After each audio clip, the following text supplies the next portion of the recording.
My due respect to our professor, Mr. Manny Ibuta, to my fellow masteran, a pleasant day to all of you. In this video, we will tackle about solid earth, focusing on the rock types and processes with the following subtopics. We have here chemical and physical weathering, soil erosion and mass wasting, non-renewable resources, minerals and ores, and the chemical composition of its properties. Earthquake and mechanism of Earth's interior and movement. Geologic time. Chemical and physical weathering. Sandy beach is an example of weathering. Parts of the sand at one time was quartz that was broken apart, traveled down rivers and streams, and ended up as a grain of sugar. You can see these changes created by chemical weathering of this 100-year-old statue. Weathering of rocks is a physical or chemical change that changes the characteristics of rocks in Earth. There are two major types: physical weathering, which involves breaking of rocks into smaller fragments caused by environmental factors, and chemical weathering, which are changes that involves rocks being changed into new substance or minerals chemically. Let's look at four major types of physical weathering: wedging, exfoliation, abrasion, and thermal expansion. Wedging is a cause of substance that get into holes and cracks in rock and expand outwards. This exerts pressure on the rock and may cause it further crack and split apart. Water that persists in cracks and form ice, salt from evaporated sea water, and growing plant roots may all cause wedging. According to TAR T 1987, generally, the effects of time and temperature on behavior of ice are subordinate to the influence of crack, length, and geometry. Exfoliation occurs when rocks that form in high pressure environments are brought to Earth's surface. When the pressure of these rocks decreases, they expand and split apart into sheets. Blackweather E 1925 draws a conclusion that hydration and similar chemical processes rather than temperature changes are the principal causes of exfoliation. Next is abrasion. Abrasion is caused when rocks rub together. For example, the rocks in a riverbed smooth each other because they collide in the current. Small particles of rock carried by wind may cause abrasion as well. This was attested by Greeley R. with his company in 1982, that based on their experiment at the laboratory simulation of wind abrasion involving aggregate shows that at impact velocities, this will be capable of destroying sand. Thermal expansion is caused by heating. When rocks are heated as the sun, they expand. If different portions of rock expand at different rates, the heated parts will exert pressure on each other and crack. In addition, thermal stress induced during the heating or cooling of rocks cause fracture and fragmentation. Thermal expansion is a significant parameter for the creation of thermal stresses to fragment rocks by heat.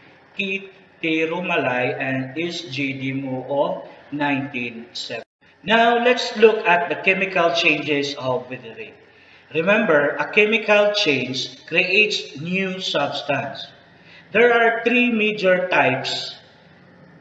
First, oxidation. occurs as oxygen combines with iron in the rock and creates a new compound.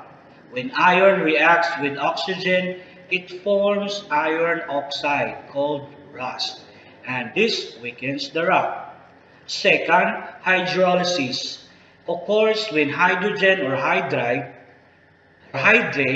replaces the iron and creates a new substance. For example, hydrolysis causes feldspar to turn into clay. And finally, carbonation is the process of mixing water with carbon dioxide to make carbonic acid. This acid will break down and weaken rocks.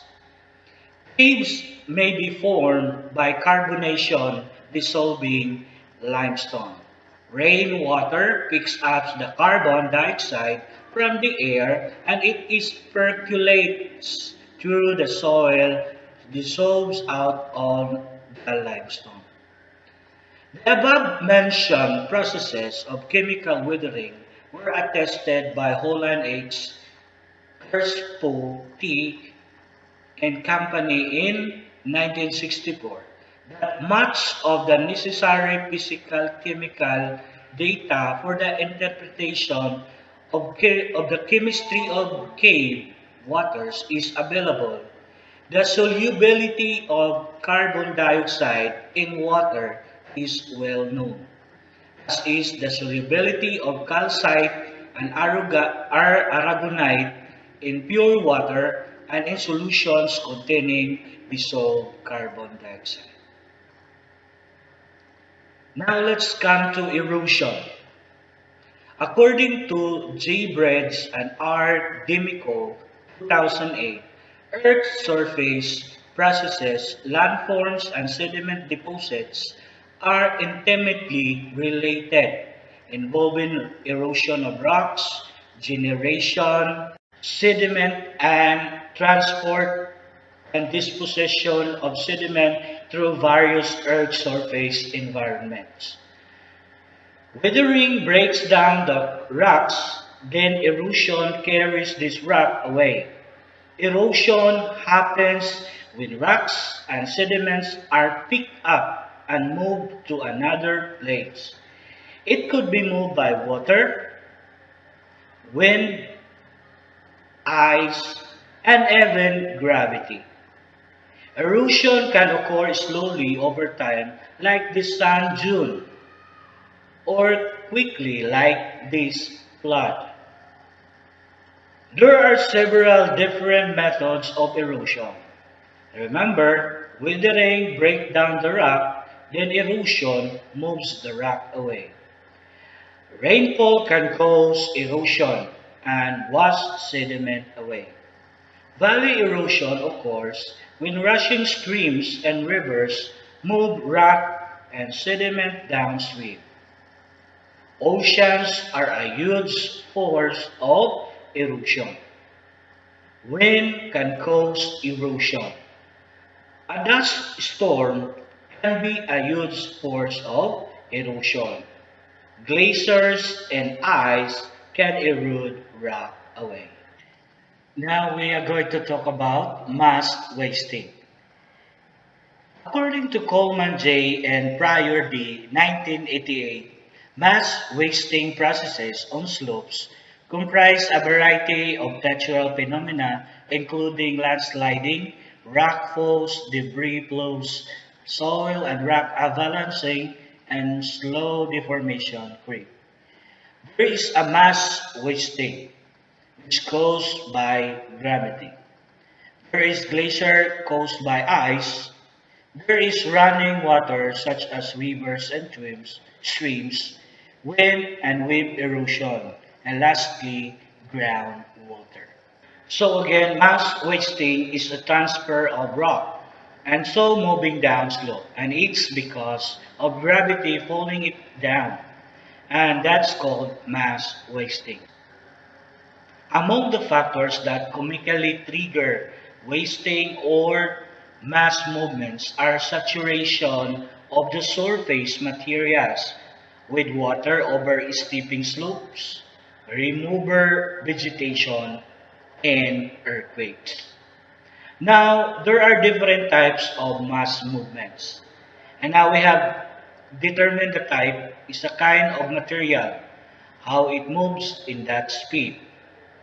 And the one that most people think is the landslide or a rock fall. And basically, this is when your rock fragments fall, fly through the air, and pretty much where it ends up is a talus or a talus slope. And it's a pile that debris. The next one will be a slide. And this is when a block of material moves softly along the flat, inclined surface. It can happen very, very fast, up to 200 km an hour. The next one is a slump, and it's downward movement of a block of material. And what happens? It almost slips down backwards. So that's where you get that shape, the curved shape, and what they call the top part. Let me see right here and right here in the Rhine of slump. Next one are the different types of flows. And this is where water has moved down. The slope is a very thick liquid mixed with a sediment. So two types are mud and earth.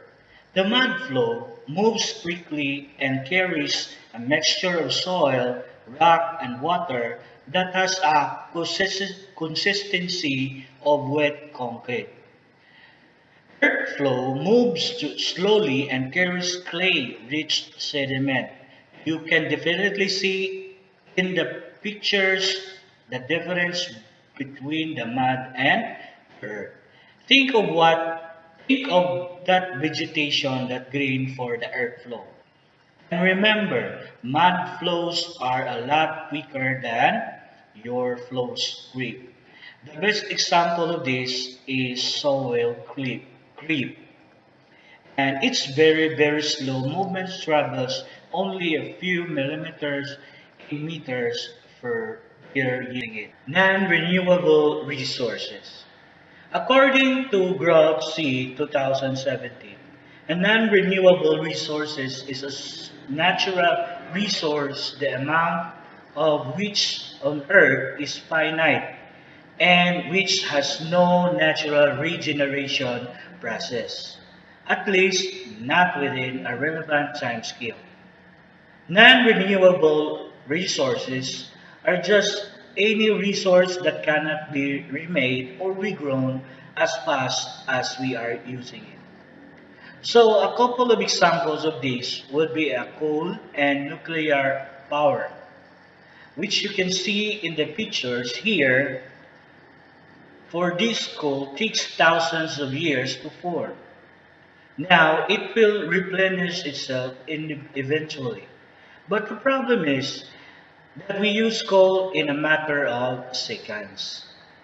It takes thousands of years for it to form in the earth. So we are using it much faster than it could ever replenish itself, which make it non-renewable. It cannot renew its gases on the ground fast enough for us to be able to take advantage of that. And that's true of all the non-renewable resources. So if you take a closer look of the nuclear energy, nuclear fission is the process that we use to create nuclear energy. And that uses an element called uranium. The reason why nuclear energy is not renewable is because once we use that uranium, we take advantage of the energy that's stored in it. The uranium is used up and we can't use it anymore.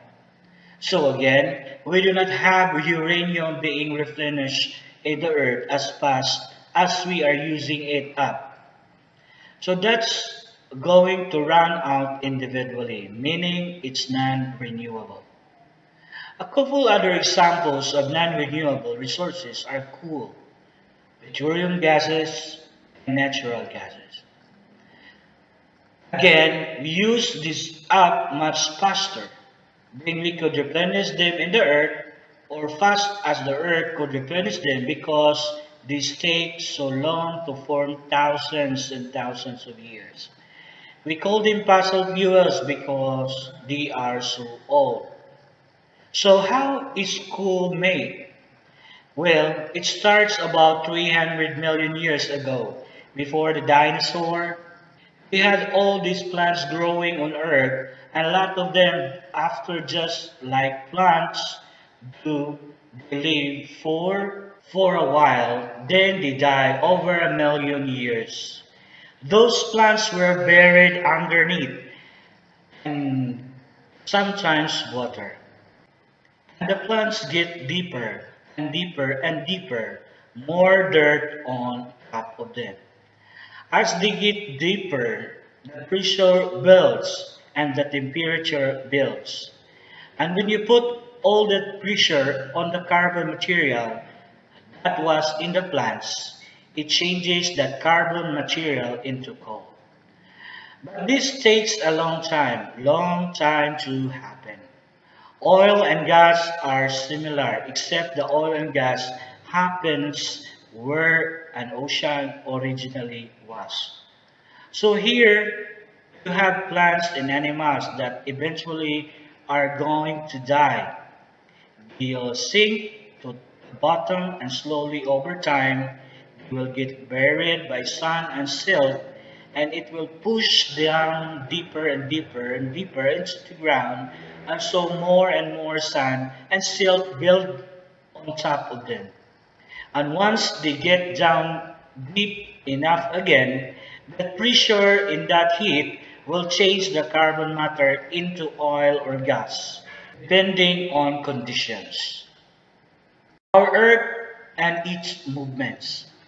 Recent results for several well-studied earthquakes are then summarized as the relationship between magnitude and seismic movement and the relationship between stress drop and magnitude by Katie Aki in 1972.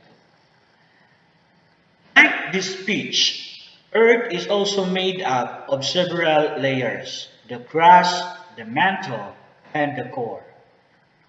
Can you see how thin the crust is compared to the rest of the Earth layers? Under the crust, under the crust lies a semi-liquid mantle, layer of molten magma, which can be divided into upper mantle and the lower mantle. Together, the upper mantle and the crust are collectively known as lithosphere. Below the mantle lies the core, which can also be divided into outer core and the inner core. The outer core is made up of iron and nickel, but because of temperature is so high here, we find these metals in their molten liquid form. At the center of the Earth, beneath the outer core lies the inner core. This layer is a solid ball made of iron as well. This is the hottest part of the Earth, with temperatures as high as the surface of the Sun. The inner core stays solid because the Earth's gravity is so strong. The metals cannot melt despite how hot it is. If you took a look at the world map, it would be easy to think that Earth has always looked like this and always will. However, this is just how the Earth's surface looks currently because it is changing all the time. Most of these changes happen in the lithosphere. Earth's lithosphere is divided into tectonic plates that are different in shapes and sizes but fit tightly together like a zigzag puzzle. There are seven large-scale plates and several smaller plates, and our lands and ocean lie on the top of them.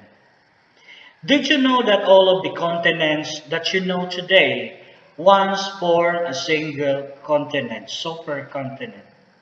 This supercontinent existed 335 million years ago, and we call it Pangea. Over millions of years, The tectonic plates which hold the continents move around, smashing into each other and then falling apart. This process is called plate tectonics, but this is sometimes also known as continental drift. If you look closely, you can see that where some of the edges of the continents line up, like the edges of Africa and South Africa. Fossils of animals that could swim or fly have been found on different continents, providing further evidence that all the continents were previously connected. So, how did the plates manage to move the continents to where they are today? To find out, we'll have to look at what lies under the plates within the Earth. There is a tremendous heat and pressure, and this drives slow circular movements called convections, currents within the mantle layer, which in turn cause the plates to move. Different tectonic plates meet each other at the boundaries, which are known as plate margins. There are the three types of plate margins, depending on what kind of movement occurs between the two interacting plates. A constructive or divergent plate margin, two plates move away from each other. This movement forms a gap between plates, which allows magma to seep through and coal to form a geological feature such as volcanoes. The mid-Atlantic range under the Atlantic Ocean is an example of a constructive plate margin. A destructive or converged in plate margin, two plates move toward each other. This can either cause one plate to go under and the other to push up, or two plates to smash together and push upwards. This process can be for majestic fold mountains and deep trenches and often create powerful earthquakes. This is how the Himalayas in Nepal, home of Earth's highest mountain, Mount Everest, were formed at a constructive or transformed plate margin. Two plates slide against each other, either in different direction or the same direction, at different speeds. These parts of the world also experience earthquakes due to the movement of these plates. An example of this is the San Andreas Fault in California. Rock-forming minerals. Are these mineral? Minerals are the fundamental components of groups. They are naturally occurring in an organic solid with an orderly crystalline structure in a definite chemical composition. Therefore, water is not a mineral because it is not solid on crystalline tube. Ice is often up a mineral because it is not naturally occurring, but it is no place possesses all the properties under the definition of a mineral. Now let's discuss the physical and chemical properties of rock-forming minerals. Let's start with luster. This refers the way light is reflected from the surface of the type of user. We have the metallic and non-metallic samples, or metallic luster, direct and non-metallic luster. Next is hardness. It is a measure of resistance of mineral to scratch. The most scale of hardness measure describes resistance of various minerals from a scale of 1 to 10, with the talc as the softest and the diamond as the hardest mineral. This was designed by mineralogist Fred Richmond. Next is color. Minerals display a variety of colors resulting from impurities and also from geologic processes like weather. Examples of coloring a stripe is purple. So 4 is yellow. So we also have streak mineral color in powdered form. Streak is more reliable property than color because streak does not vary. Minerals that have the same color may have different colored streak. For example, if this was hematite, next is the crystal form or habit. It is the natural shape of the mineral. Before the development of of any cleavage or fracture, we also have cleavage, the property of some minerals, to break along specific planes or weakness to form smooth, flat surfaces. Minerals that do not exhibit cleavage are said to fracture when broken. Some break, let blast some into splinters for 5 years. Last is specific gravity, which is the ratio of the density of the mineral and the density of water. Measure based on the amount of water dismay to the main chemical properties. Sample chemical test is done. For example, odor, taste, and reaction, using the most stable and less ambiguous basis for classification of minerals is based on their chemical composition. Silicate, for example, if the mineral containing the two most abundant eminent in the tart name is silicon and oxygen. Over 90% of the rock-forming minerals belong to this group. We also have oxide sulfates, sulfide, carbonate, and native elements and the halides. Now let's talk about the common reef-forming minerals. First, we have quartz, is usually called silica, is made up into silicon dioxide, which is the raw material for making glass. Next, we have plagioclase feldspar, which is the important, which is an important industrial mineral used in ceramic. Next, we have an alkali feldspar. It's commonly pink, white, used as a raw material to make porcelain. We also have micas, our family to silicate materials. There are two common materials in intrusive igneous rocks and are found sedimentary. We also have amphiboles, or a family of silicate minerals. They are component of many igneous and metamorphic. We have also pyroxene. These crystals are commonly faceted as jamestones. For instance, precious jade is pyroxene. Next is olivine, silicate mineral. Clear and transparent olivine crystals are commonly visited as jamestones. Last is the calcite. Calcite is the major component of calcareous sedimentary rocks, such as limestone. Now let's go to the geological time. The time scale shows the whole history of the Earth chopped into ions, eras, periods, and epochs. They have some interesting names which we'll look at soon. There are numbers at the boundaries between periods.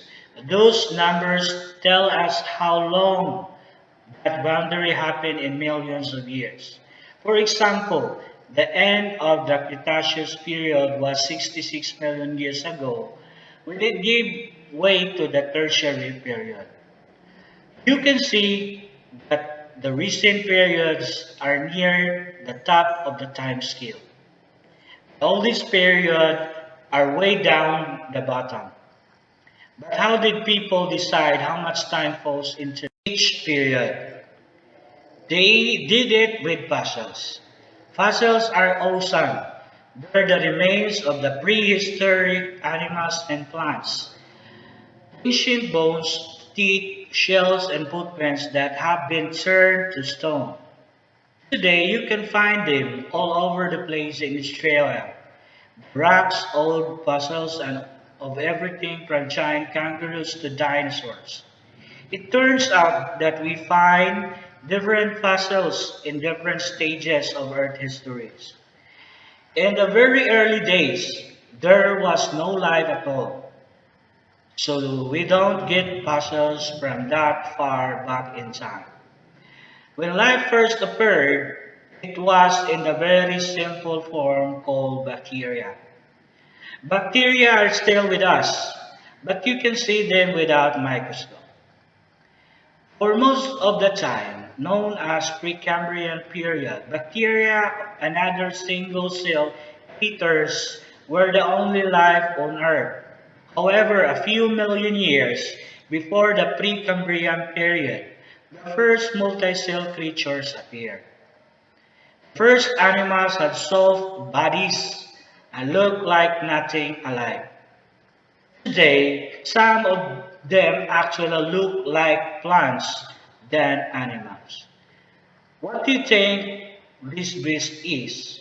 The Precambrian ended about 540 million years ago, when we suddenly see animals with shells in the fossils we caught.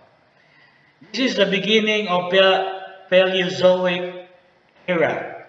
We divided the Paleozoic era into six periods: Cambrian, Ordovician, Silurian, Devonian, Carboniferous, and Permian.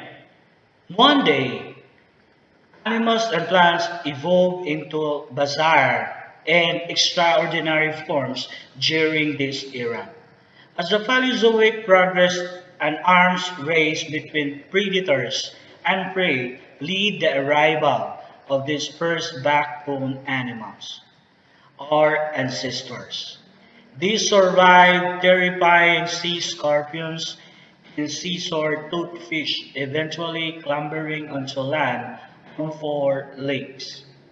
Sadly, it all ended with a mass extinction event at the end of the Permian period.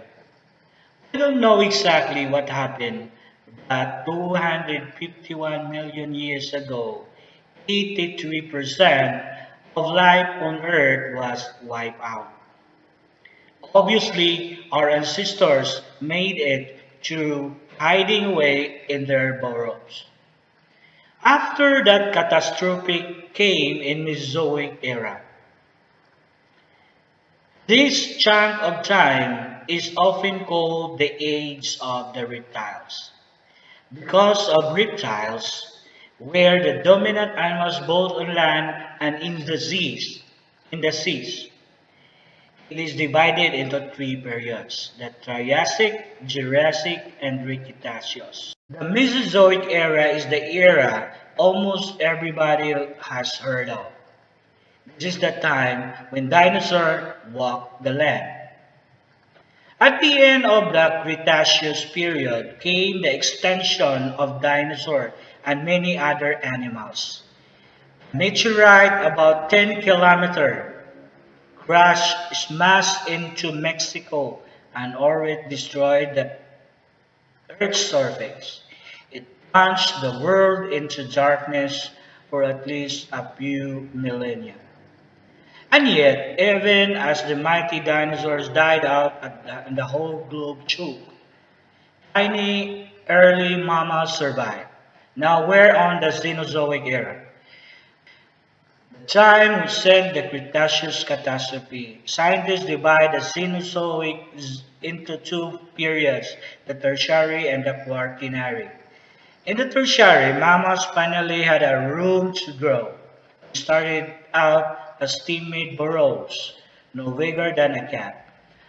But before long, they have diversified with elephants stomping around on the land and whales cruising the ocean. We are living in the Quaternary period, which started 2.6 million years ago. The span of time is significant because it covers evolution of humanity through a long cycle of ice ages. Our human ancestors endured and ultimately spread from Africa to every corner of the earth. And that ends my report. Thank you for listening.